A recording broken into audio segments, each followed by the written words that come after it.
کہ ہم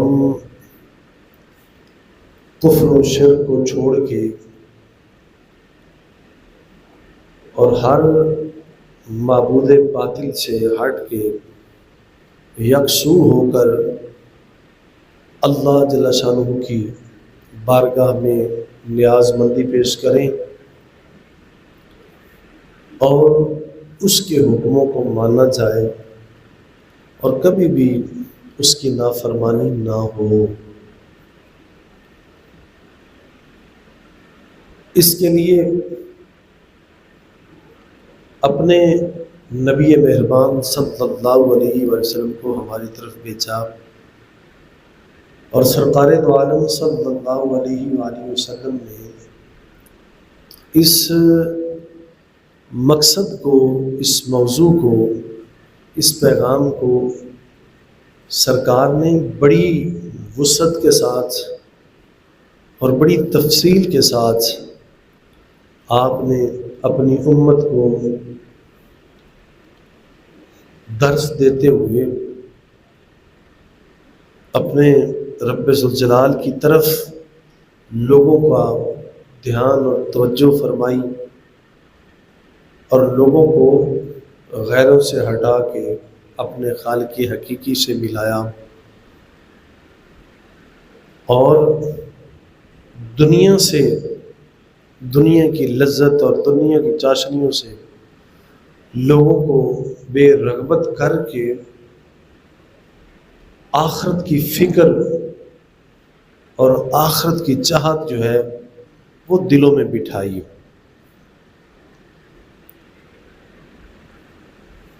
لوگوں کو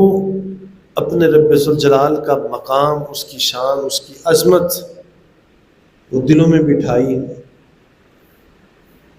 اور ہر غیر اللہ سے، معبود باطل سے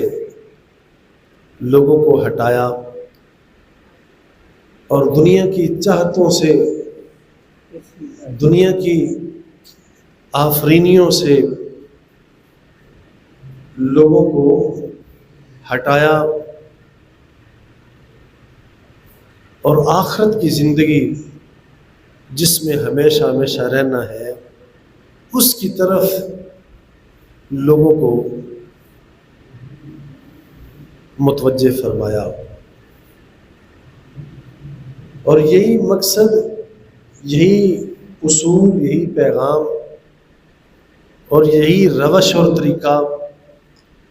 سابقہ امتوں کے اندر بھی ہر نبی علیہ السلام نے یوں ہی بڑی شوق اور بڑے ذوق اور دل جمی سے اپنی اپنی امت کو اپنے مالک کی طرف متوجہ فرمایا اور لوگوں کو اللہ کے عذاب اور اس کی سختی سے ڈرایا، لوگوں کو مالک کی نافرمانیوں سے اور بے رویوں سے لوگوں کو چونکایا اور خبردار فرمایا، اپنے مالک کی طرف راستہ دکھایا۔ ہر نبی اور ہر رسول علیہ السلام کا یہی طریقہ رہا کہ لوگوں کو دنیا سے ہٹایا، دنیا کی آوارگیوں سے ہٹا کے لوگوں کو اپنے مالک کی طرف بلایا۔ اور جب نبی علیہ السلام اپنی اپنی امت کو جب یہ خوف خدا دل میں بٹھاتے، سناتے اور نافرمانیوں سے روکتے، تو جب وہ نہ باز آتے تو پھر انہیں اللہ کے عذاب کا انہیں پتہ دیتے کہ اگر تم باز نہیں آ رہے تو اللہ کا عذاب قریب ہے۔ اور جب وہ امتیں پھر باز نہ آتی تو پھر ان کے اوپر عذاب آتے تھے، اور پھر جب عذاب آتے تو کوئی دنیا کی کوئی شے ان لوگوں کو اللہ کے عذاب سے بچا نہیں سکتی تھی، قرآن مجید میں ان کے یہ منظر بارہا مرتبہ بیان فرمائے گئے کہ جب جناب نوح علیہ السلام نے اپنی قوم کو جب دعوت دی اللہ کریم کے بارگاہ کی طرف دعوت دی، تو جب وہ نہ مانے تو یوں عذاب آیا۔ اسی طرح سابقہ امتوں کا جا بجا تذکرہ فرمایا ہے کہ قوم لوط نے جب جناب لوط علیہ السلام کی بات کو نہیں مانا تو پھر ہمارا عذاب یوں ان پر آیا۔ قوم سمود نے جب نہ بات کو مانا تو یوں آیا۔ قوم ہود نے جب جناب سیدنا ہود علیہ السلام کی بات کو نہ مانا تو یوں عذاب آیا۔ اسی طرح سابقہ امتوں نے جب بدتمیزیاں کی، غلط روش اختیار کی اور اپنے اپنے نبی علیہ السلام کی بات کو نہ مانا، نافرمانیوں میں وقت گزرا ان کا، تو ان پر عذاب آئے۔ اس منظر کو قرآن مجید میں بڑی وسعت کے ساتھ اور تفصیل کے ساتھ بیان کیا ہے۔ اسی طرح جن نافرمانیوں پر ان پر عذاب آیا، اسی طرح میرے اور آپ کے کریم آقا صلی اللہ علیہ وسلم نے بھی ہمیں اسی طرح حضور نے تبلیغ فرمائی ہے، ہمیں متنبہ فرمایا ہے اور ہمیں خبردار کیا ہے۔ آج اس وقت اگر اس امت میں بھی دیکھا جائے تو جو پچھلی امتوں کے اندر جو ان کے نبی علیہ السلام انہیں جس کام کی دعوت دیتے تھے تو وہ قومیں نہیں مانتی تھیں، اور جو وہ نافرمانیاں کرتے تو جو نبی علیہ السلام انہیں خبردار فرماتے اور ان پر جو عذاب آتا، جو عذاب آنے کی وہ اطلاع دیتے،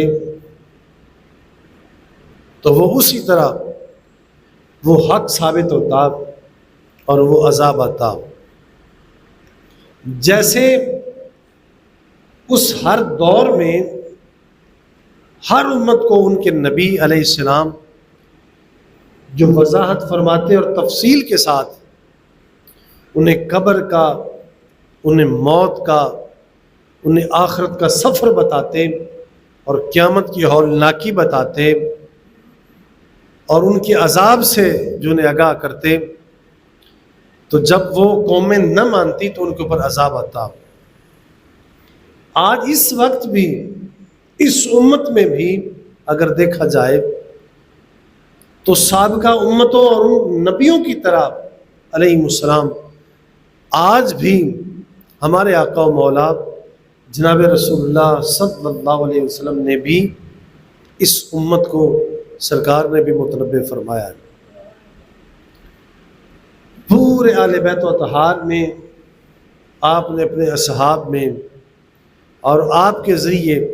پوری امت کو حضور نے یہ دعوت دی ہے، اور وہ کلام مجید برہان رشید، وہ سچی و سچی اور لا ریب کتاب، وہ آج ہم میں اسی طرح موجود پڑی ہے جس کے اندر سابقہ امتوں کے بھی تذکرے ہیں اور اس امت کے بھی وہ جو سرکار نے اپنی امت کو وضاحت فرمائی ہے اور بڑی تفصیل سے نصیحت فرمائی ہے۔ آج سے 15 صدیوں کا پہلے حالات اور واقعات وہ بھی موجود پڑے، اور جو اب آگے آنے وہ قیامت تک اور قیامت سے آگے جو بہشت اور جنت کا اور دوزخ کا جو نقشہ جو پیش آنا ہے اور جو وہ سارے معاملات پیش آنے، ان کا بھی پوری تفصیل کے ساتھ آج قرآن مجید میں وہ سارا کچھ بھرے پڑے ہیں۔ ہمارے آقا نعمت صلی اللہ علیہ وسلم نے بڑی تفصیل سے حضور نے اس امت کی حضور نے تبلیغ و اشاعت کے ساتھ حضور نے وضاحت فرمائی ہے۔ آج ہم سب کو چاہیے کہ جس وجہ سے، جن عیبوں کی وجہ سے ان امتوں کے اوپر سختی آئی، عذاب آیا اور انہیں کوئی چیز بچا نہیں سکی، آج میں آپ سارے موجود ہیں اس دھرتی پہ، اس زمین پہ۔ آج سرکار کے وہ فرمان، آپ کی وہ نصیحت، آپ کا وہ ذکر اور آپ کے وہ احکام آج اسی طرح قرآن مجید میں بھی اور احادیث میں بھی موجود پڑے ہیں۔ آج ہمیں چاہیے کہ آج باحیثیت زندہ ہم ان باتوں سے، ان عیبوں سے، ان نقص اور ان کمیوں سے آج ہم باز آئیں۔ المیہ یہ ہے اور افسوس یہ ہے اور شکوہ شکایت اس امت سے یہ ہے کہ جو پچھلی امتوں کے اندر جن وجہ سے ان کے اوپر عذاب آیا تھا، وہ آج سارا کا سارا وہ پلندہ، وہ عیب، وہ نقص، وہ کمیاں، وہ ناپ تول میں کمی، وہ چیزوں میں ملاوٹ، وہ دوسروں کا حق مارنا، دوسروں کا حق غصب کرنا، ناجائز تجاوزات، ناجائز قبضے، وہ سارے کے سارے وہ جو عیب تھے، وہ بدکاریاں، وہ منڈا بازی، وہ زنا کاری، وہ بے حیائی،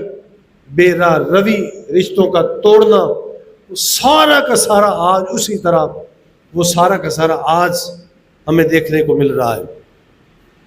آج ہم میڈیا کے ذریعے دیکھیں، وہ سارا کچھ ہمارے سامنے بھی ہے، اور دور دراز اس امت کے اندر اگر ہم حالات و واقعات دیکھیں، ہمارے اپنے ملک میں بھی اور بیرون ملکوں کے اندر بھی آج وہ سارا کچھ آج موجود وہ ہو رہا ہے۔ تو اگر ان امتوں کے اوپر عذاب آ سکتا ہے، ان کے اوپر وہ سختی آ سکتی ہے، تو کیا وہ مالک کی آزمائش ہمارے اوپر نہیں آ سکتی؟ وہ مالک کا قہر، وہ غضب، وہ مالک کا غیظ، وہ مالک کا غصہ جو ان کے اوپر آیا تھا،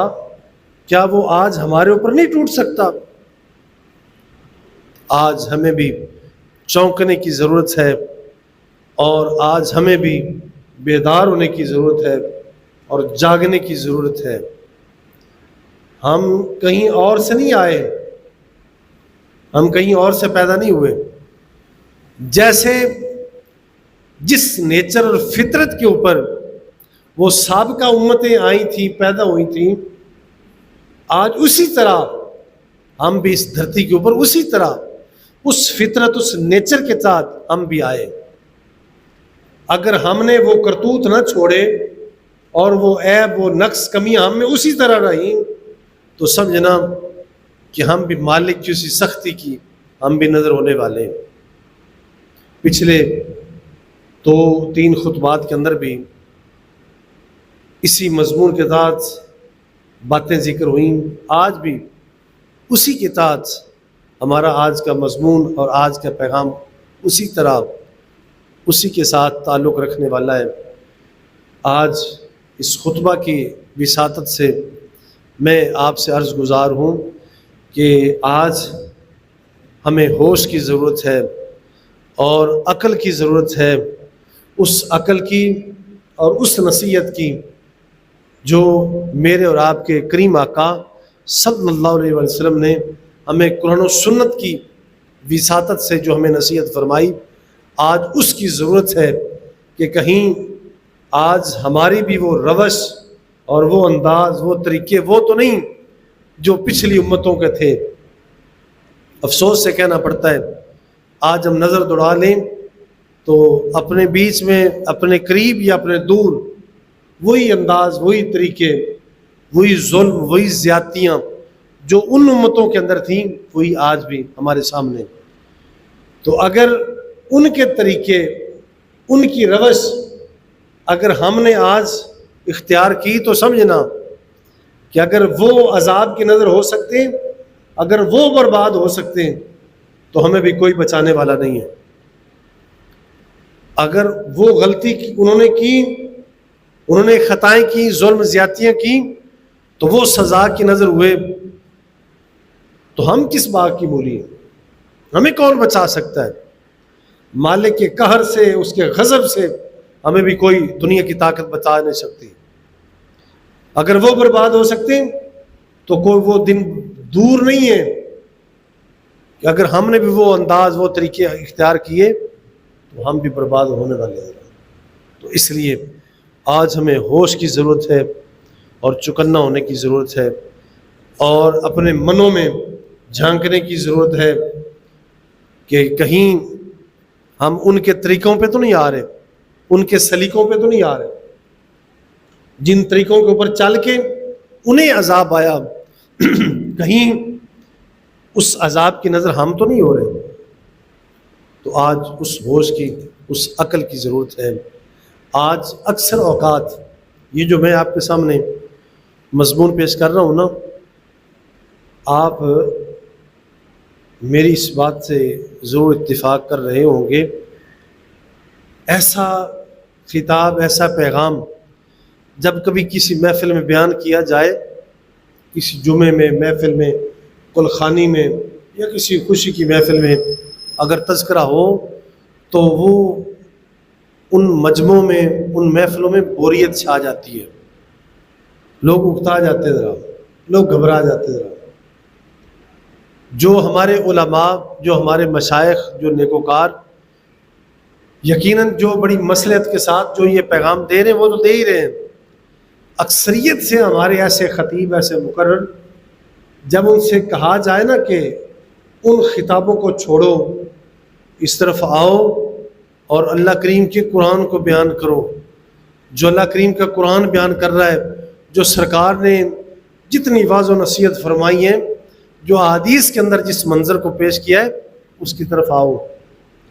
جب ان خطیبوں کو اور اس عوام کو جب کہا جاتا ہے نا کہ اس طرف آؤ، آج امت کو اس ضرورت ہے، اس منظر کی، اس موضوع کی ضرورت ہے، اس طرف آؤ. لوگوں کو اللہ کا ڈر سناؤ، اس کا خوف دو، اور لوگوں کو ڈراؤ، کہیں لوگ عذاب کی نظر نہ ہو جائیں،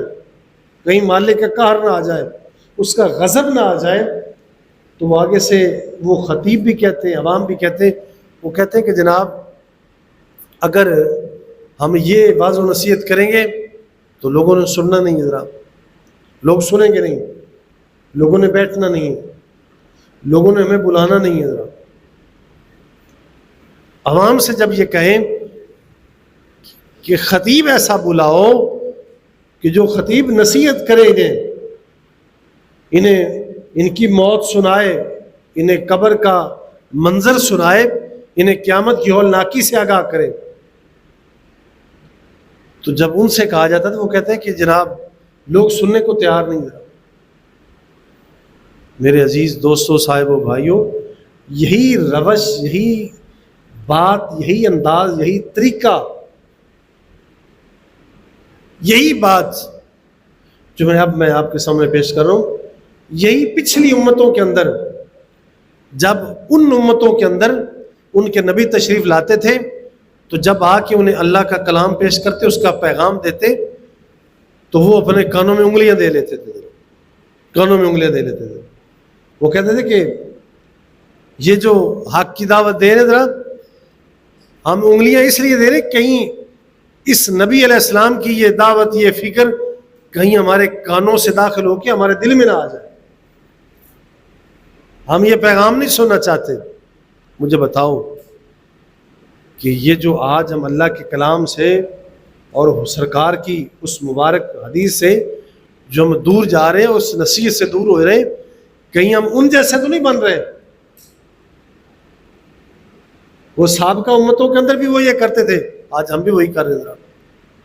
وہ بھی بچتے تھے کہ کہیں حق کی دعوت ہم سن نہ لیں، آج ہم بھی وہی کر رہے ہیں. تو کیا ہو گیا ہمیں؟ اور یہ نصیحتیں نہیں سنی تو اور ہم نے سننا کیا ہے؟ اگر یہ فکر نہیں سننی تو ہم نے اور کرنا کیا ہے؟ اور یہ ایسی فکر ہے، اس فکر کے بغیر تو ہمارا گزارا ہے ہی نہیں. یہ ایسی نصیحت ہے کہ اس نصیحت کے بغیر تو ہمارا گزارا ہے ہی نہیں. اور جو نصیحت کے اندر جو باتیں ہیں، جو ہمارے لیے وہ ضروری اور عام اور افضل نصیحت رکھی ہے، اس کے علاوہ تو ہمارے ساتھ کسی اور شے کا تعلق ہے ہی نہیں. کیا ہم نے مرنا نہیں ہے؟ مرنے کے بعد اٹھنا نہیں ہے ذرا، اور اٹھ کر ہماری مالک کی ملاقات نہیں ہماری؟ اگر یہ ہم نے مضمون نہیں سنا تو اور کیا سننا چاہتے؟ اللہ کا خوف، اس کا ڈر، اس کی محبت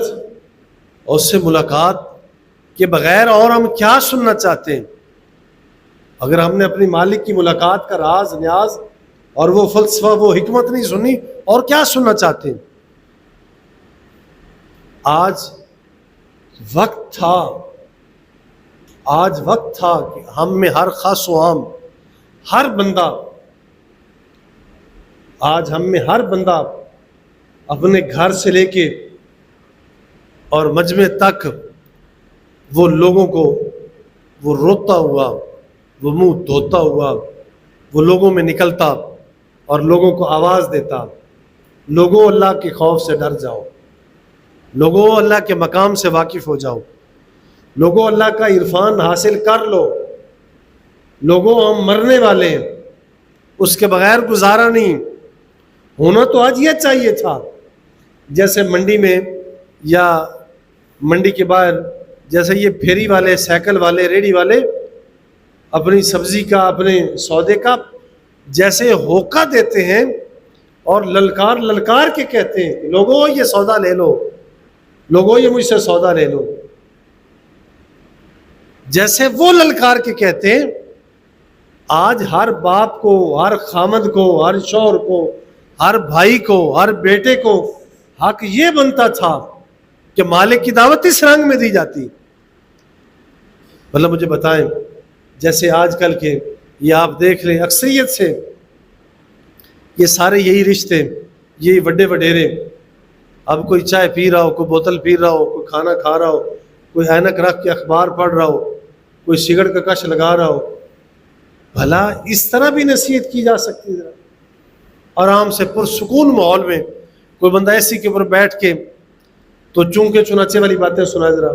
بھلا یوں بھی نصیحت آ سکتی ہے؟ مجھے بتائیں ذرا، یہ سارا جیسے ہم کاروبار کر رہے ہیں، کیا کبھی ہم نے کاروبار کو بغیر توجہ کے، بغیر عمل کے، کہ ہم جیسے ہمارا زمین سے تعلق ہے کہ ہم زمین کے اندر ہل نہ چلائیں، بیج نہ بوئیں، اسے کھاد، اسے خوراک نہ دیں، اسے بیماری کی وجہ سے سپرے نہ کریں، اور بس مٹھیں بند کر کے ہم بیٹھ کے کہیں کہ بس جو روزی لکھی ہوئی نصیبوں میں وہ آ جائے گی؟ ذرا کیا کبھی ہم نے کیا؟ ذرا کیا کبھی ایسے ہم نے کیا؟ ذرا گھر میں بیٹھ کے ٹانگ کے اوپر ٹانگ رکھ کے ہم کہیں کہ فصل زمین جو ہے وہ خود بخود اگا لے گی اور خود بخود آ جائے گی؟ ذرا کیا کبھی ایسے کیا اب ہم نے؟ کس توجہ سے، دھیان سے، کس فکر سے، کس سوچ سے، کس عقل سے آج ہم زمین کاشت کر رہے ہیں ذرا، اور کس فکر سے اپنے اپنے کاروبار کر رہے ہیں ذرا، اور کتنے ذریعہ جو ذرائع آمدن ہیں ہمارے، جہاں سے ہمیں پیسہ آ رہا ہے، وہ کس شوق اور کس ذوق اور کس احتیاط سے ہم انہیں استعمال کر رہے ہیں ذرا. کیا کبھی ادھر سے بھی نظر ہٹائیے ذرا. یہ جو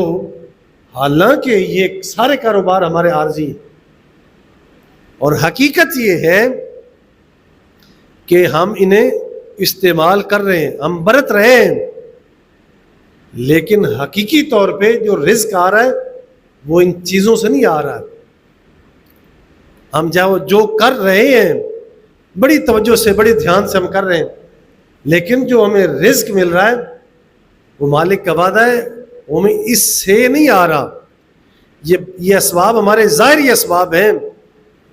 حقیقی طور پہ ہمیں یہ رزق جو ہے وہ مالک دے رہا ہے. اس کو جب ہم بے توجہ سے نہیں کر رہے تو جو ہمارے جس فکر کا حقیقت کے ساتھ تعلق ہے، کہ جس سے ہم نے حقیقی طور پہ ڈرنا ہے، جھکنا ہے، رکنا ہے، خوف کھانا ہے، اور ہم نے پریشان ہونا ہے، اس کے لیے ہم پریشان ہی کوئی نہیں. قبر کا کوئی خوف نہیں، کوئی فکر نہیں، موت کی کوئی تیاری نہیں، آخرت کی کوئی توجہ نہیں، آخرت کے کوئی سورسز ہم اختیار نہیں کر رہے ذرا، تو کیا ہم یوں ہی مرنے والے، ذرا یوں ہی ہم زندگی گزارنے والے ہیں؟ تو جب تک یہ فکر نہیں آئے گی ہم مالک کے عذاب سے کیسے بچ سکتے ہیں؟ مالک کے قہر سے، اس کے غضب سے، اس کے غیظ سے، اس کے غصے سے ہم کیسے بچ سکتے ہیں؟ تو یوں ہی اپنی زندگی کو برباد نہ کرو۔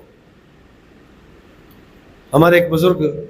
شہر بغداد کا ایک واقعہ سنایا کرتے ہیں، وہ فرماتے ہیں کہ شہر بغداد میں ایک بندہ برف بیچ رہا تھا، تو برف کے پھٹے کے اوپر وہ آواز لگا رہا تھا، یوں ہی ہوکا دے رہا تھا، لوگوں مجھ سے برف لے لو، اگر تم نے برف نہ لی تو یہ میری برف کھور جائے گی، لوگوں خدا کے واسطے یہ برف لے لو، اگر تم نے نہ خریدی یہ میری برف کھور جائے گی، یہ پگھل جائے گی اور میرا یہ سرمایہ، میرا پیسہ یہ ضائع ہو جائے گا۔ وہ فرماتے ہیں جیسے وہ رو رو کے وہ للکار رہا تھا، وہ ندا دے رہا تھا، اسی طرح ہماری زندگی اس برف کی طرح ہماری کھر رہی ہے، ہماری زندگی اسی طرح کھرتی جا رہی ہے اور یہ پگھلتی جا رہی ہے، اور ہر آئے دن یہ پگھلتی جا رہی ہے اور ہمیں ہوش ہی کوئی نہیں ذرا، برف کی طرح ہماری زندگی پگھل رہی ذرا اور ہمیں پتہ ہی نہیں ذرا۔ تو اس طرح اس زندگی کو یوں ہی برباد نہ کرو، اس کو یوں پگھلا نہ دو، اسے یوں کھور نہ دو، ذرا اس زندگی کو توجہ سے دیکھیں، یہ زندگی کس لیے ملی ہمیں، یہ زندگی کیوں ملی ہے؟ مالک سے ڈریں، مالک سے خوف کھائیں اور اس کے عذاب کو دعوت نہ دیں۔ اس کی آزمائشوں کے سامنے آج ہمیں رونے کی ضرورت ہے، آج ہمیں اپنا سر منہ دھونے کی ضرورت ہے اور مالک کی طرف توجہ کی ضرورت ہے اور اس کے حضور نیاز مندی کی ضرورت ہے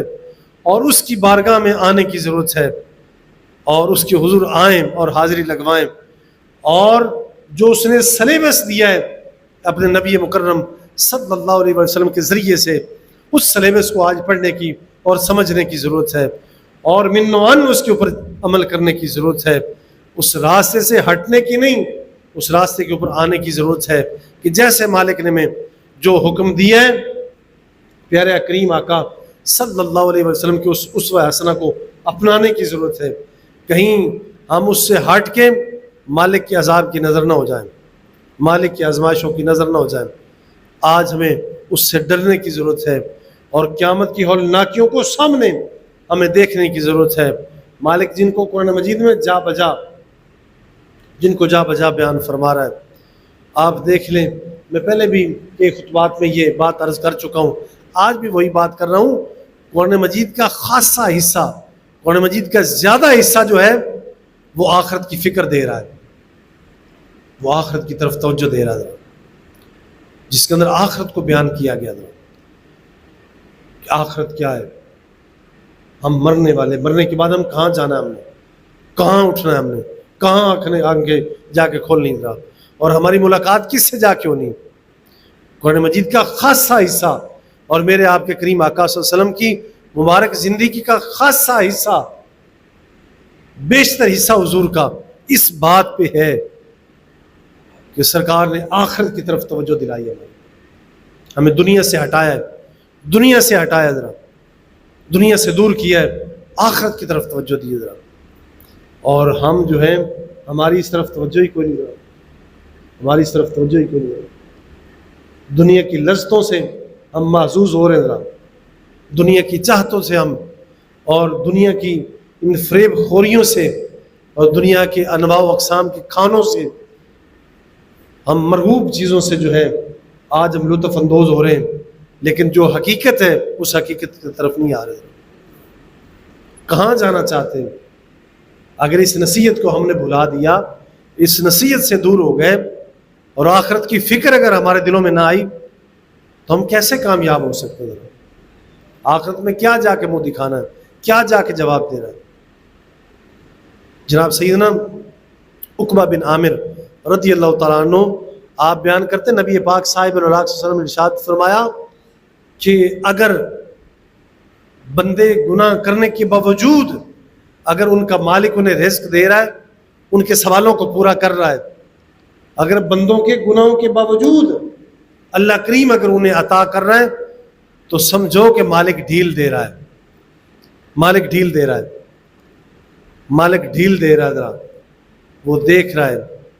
وہ ڈھیل دے رہا ہے کہ اور یہ کیا کرتے ہیں ذرا. تو کہیں ہم مالک کی ڈھیل سے ہم ناجائز فائدہ تو نہیں اٹھا رہے؟ کیا آج ہم وہ ناجائز فائدہ تو نہیں اٹھا رہے؟ آج ہمارے معاشرے کا یہ حال ہے. آج معاشرہ اتنا گھرا پڑا ہے، اتنا گھرا پڑا ہے، ہمیں ہماری حقیقت کا پتہ ہی کوئی نہیں رہا کہ ہماری حقیقت کیا ہونی ہے. اس طرح دنیا کی انواع و اقسام کے کھانے کھا کھا کے، دنیا کی لذتیں لے لے کے آج ہم اس حقیقت سے ناآشنا ہو رہے ہیں. آخرت کی کوئی تیاری نہیں رہا، موت کی کوئی تیاری نہیں، مالک کے عذاب کا کوئی پتہ نہیں، مالک کے عذاب کا کوئی پتہ ہی نہیں، کوئی خطرہ ہی نہیں.